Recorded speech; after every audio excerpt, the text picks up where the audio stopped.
Bonjour à toutes, bonjour à tous. Le 28 août dernier, le centre de première intervention de Seignelay a débuté une nouvelle page de son histoire. Régis Salmon, recruté chez les pompiers par Gino Olivotto en 1977, a mis fin à 44 ans d'engagement, dont les 2 dernières décennies avec la fonction de chef de corps.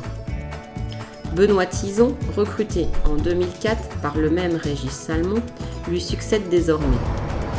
Une cérémonie sans fioriture ni flonflon a symbolisé la passation des pouvoirs, encadrée par la réglementation sanitaire qui imposait de limiter l'assistance. C'est donc un public composé exclusivement des familles et des pompiers eux-mêmes qui a pu assister au passage de relais entre les 2 cadres. Pour faire simple, on peut dire que le centre de première intervention de Seignelay est symbolisé par le drapeau de la section. En lui transmettant le drapeau, Régis Salmon signifie à Benoît Tison qu'il en a maintenant la garde. Et par extension, il a la responsabilité des hommes, du matériel, des formations, etc. etc. À mon commandement, repos. Le premier ordre donné par le nouveau chef de corps, c'est celui de mettre les hommes au garde-à-vous. Il indique ensuite au patron de la section, en l'occurrence le maire Thierry Corniot, que la section est à ses ordres. La phrase est rituelle: corps de première intervention rassemblé, à vos ordres, monsieur le maire. Comme il en est généralement de tradition, le chef de corps sortant, Régis Salmon, va être élevé au grade supérieur. Ici, celui de capitaine. Encore une fois, une symbolique que vont exécuter les présidents du SDIS Christophe Bonnefond et le maire Thierry Corniot en changeant les épaulettes de l'officier, puisque ce sont sur ces épaulettes que sont fixées les barrettes, 3 dans le cas présent.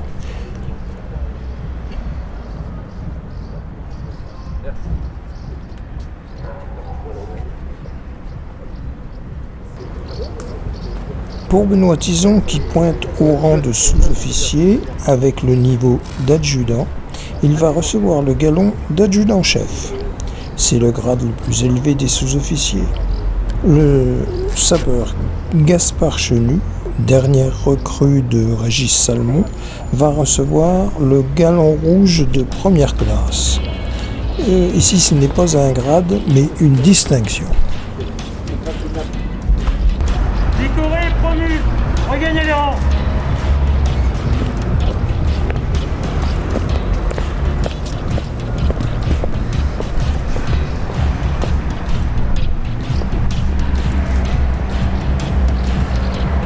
Repos.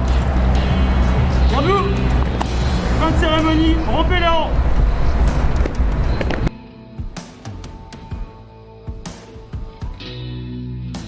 Bref cérémonie donc, qui s'est achevée sur les discours des 4 intervenants, les 2 récipiendaires, Thierry Corniot le maire et Christophe Bonnefond le président du SDIS.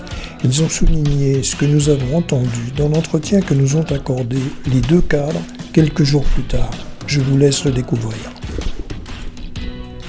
J'ai rendez-vous aujourd'hui avec Thierry Corniot, donc le maire de Seignelay, Régis Salmon, l'ancien chef de corps, et Benoît Tison souhaitait en savoir un petit peu plus sur les motivations de chacun pendant toutes ces années.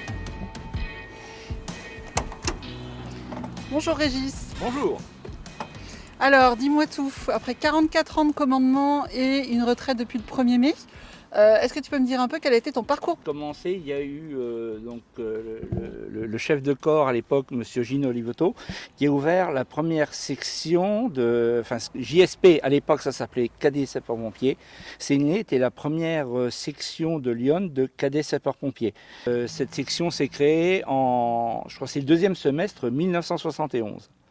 Donc j'étais de 1971 jusqu'au 11 décembre 1977 JSP. D'accord. C'est le lendemain de cette date-là, j'avais 16 ans, j'ai incorporé les pompiers. Voilà. Donc je suis chef de corps depuis le 1er mai 2004.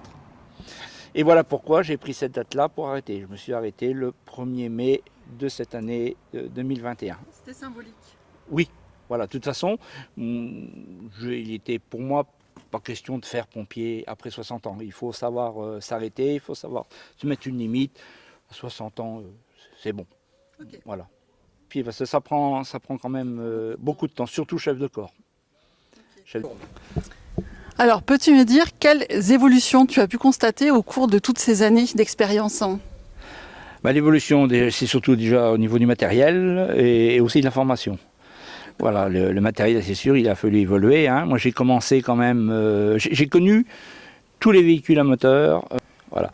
Tous les chefs de corps successifs ont fait évoluer quand même le matériel. De toute façon, hein, ça s'use et il faut se mettre aux normes, il faut se mettre en sécurité dans du matériel. Et puis, il y a eu aussi une évolution dans les formations. Il faut savoir qu'au début, les pompiers se formaient au CPI. On se formait sur le tas, on se formait au cours des manœuvres. Bon, maintenant, il y a des stages obligatoires pour pouvoir être pompier, pour pouvoir secourir et pour pouvoir passer les grades. Bon, à l'époque aussi, hein, il y avait comme pour passer les grades, il y avait quand même les examens. Alors dis-moi, j'imagine que tu en as beaucoup, mais est-ce que tu peux me citer un ou deux événements marquants ou des anecdotes qui vraiment t'ont marqué, c'est le moins qu'on puisse dire, pendant tes années d'expérience? Les années d'expérience, bon, on se souvient toujours de son premier feu. Hein, ça c'est voilà, oui, il y a eu en 6 mois, il y a eu 2 gros feux à Seignelay quand on avait 16 ans. C'est vrai que c'est marquant, ça, on s'en souvient. Hein.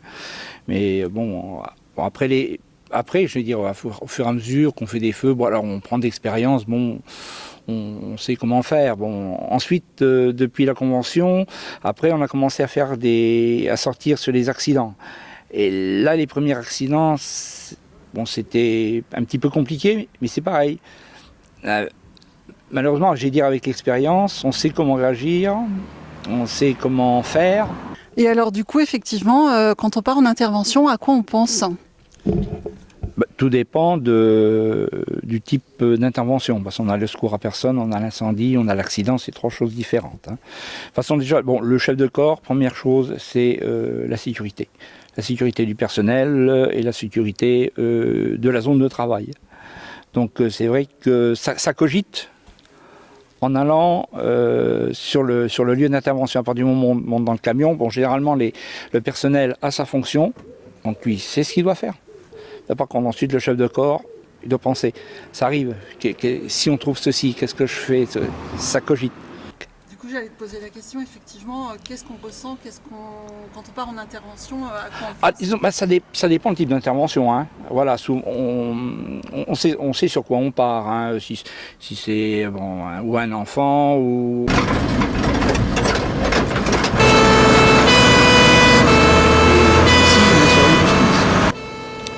Et donc, les samedis soirs, à partir de 3h du matin, on sait ce que c'est.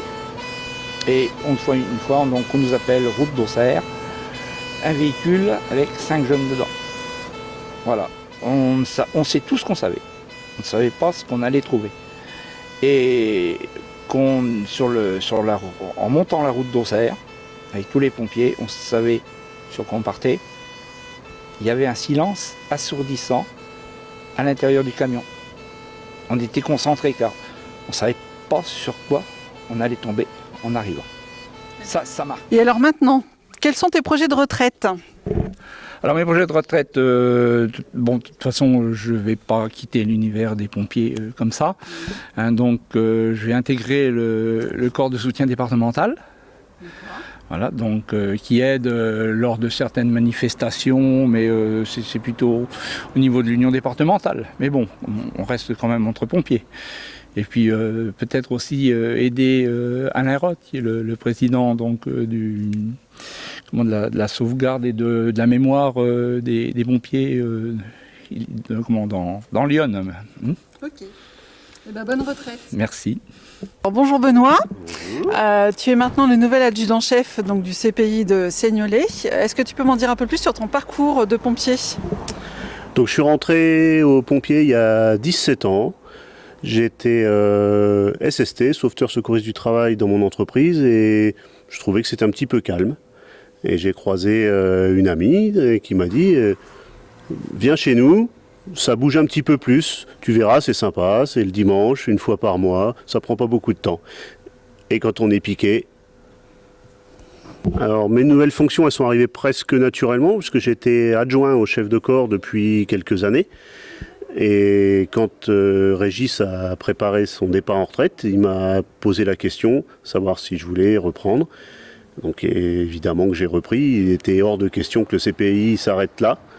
Et donc j'ai repris bien volontiers. Alors, tout d'abord, c'est du partage, beaucoup, et il y a quand même pas mal d'adrénaline. Quand le bip sonne, on ne sait pas toujours pourquoi on part. Donc forcément, ça nous motive et vraiment, c'est une activité qui est agréable parce qu'on rencontre vraiment beaucoup de gens. Et alors, qu'est-ce qui est le plus difficile à gérer dans tout ça? Alors le plus difficile, je pense que c'est le temps avec la famille qui pourrait avoir tendance à manquer un petit peu. Et quand on est à un repas de famille, quand on est à des réunions, des choses comme ça, quand le bip sonne et qu'on part, bah tant pis, même si c'est le jour de l'anniversaire de nos enfants, quand il faut y aller, il faut y aller. Donc du coup, bah, les enfants, ils font comme les parents et ils viennent aux pompiers. Voilà, finalement, on se retrouve à la caserne. Et as-tu une intervention marquante à partager? Alors, des interventions marquantes, on en a beaucoup. Maintenant, on est tous solidaires et tous ensemble. Donc on arrive à les surpasser. Quand on rentre à la caserne, on en parle. On arrive à un peu les oublier. On les a toutes dans un coin de notre tête. Les plus marquantes, c'est quand ça touche nos proches. Et est-ce que dans ce cas-là, vous avez des soutiens psychologiques? Bien sûr, on peut en avoir. Le SAMU a un soutien psychologique qu'on peut contacter n'importe quand. Et alors dis-moi Benoît, qu'est-ce que tu pourrais avoir envie de dire à une personne qui voudrait être pompier? Alors, qu'est-ce que je pourrais lui dire? Je pourrais lui dire de venir nous rencontrer déjà le dimanche matin. Il vient à la caserne à 11h, on lui explique comment ça se passe. C'est pas une activité qui prend un temps énorme. C'est une activité qui est bienveillante et c'est super agréable. As-tu le sentiment d'avoir été bien préparé pour cette nouvelle fonction? Alors j'ai un sentiment, oui, tout à fait.